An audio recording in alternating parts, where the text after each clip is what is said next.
అనంతపురం జిల్లా ప్రజా పరిషత్ కార్యాలయంలో ప్రజా దర్బార్ కార్యక్రమం నిర్వహించారు. కార్యక్రమంలో ఎమ్మెల్యే బండారు శ్రావణి పాల్గొన్నారు. ప్రజల నుండి పలు సమస్యలపై అర్జీలను స్వీకరించారు. ప్రజా సమస్యల పట్ల శ్రద్ధ వహించి బాధ్యతగా పనిచేయాలని అధికారులను ఆదేశించారు. ఇక వైసీపీ నాయకుల భూ అక్రమాలకు శ్మశాన వాటికలను కూడా తక్కువ అయ్యాయని విమర్శించారు. కూటమి ప్రభుత్వం రాజకీయాలకు తావు లేకుండా చిత్తశుద్దితో కృషి చేస్తుందన్నారు. ఇక ప్రజా దర్బార్లో ఇచ్చిన అర్జీలను త్వరగా పరిష్కారం చేస్తామని హామీ ఇచ్చారు.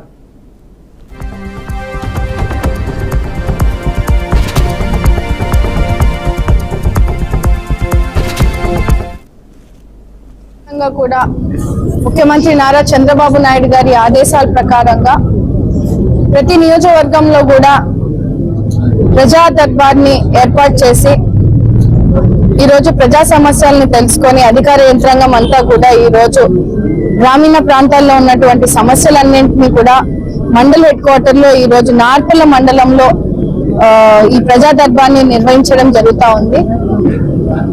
గత కొన్ని నెలల నుంచి కూడా ఇక్కడ నార్పల్ మండలంలో కొన్ని రెవెన్యూ ఇష్యూస్ కానీ, నీటి సమస్య కానీ, అలాగే ఎలక్ట్రికల్ కి సంబంధించినటువంటి ఇష్యూస్ ని మా దృష్టికి రావడం జరుగుతూ ఉంది.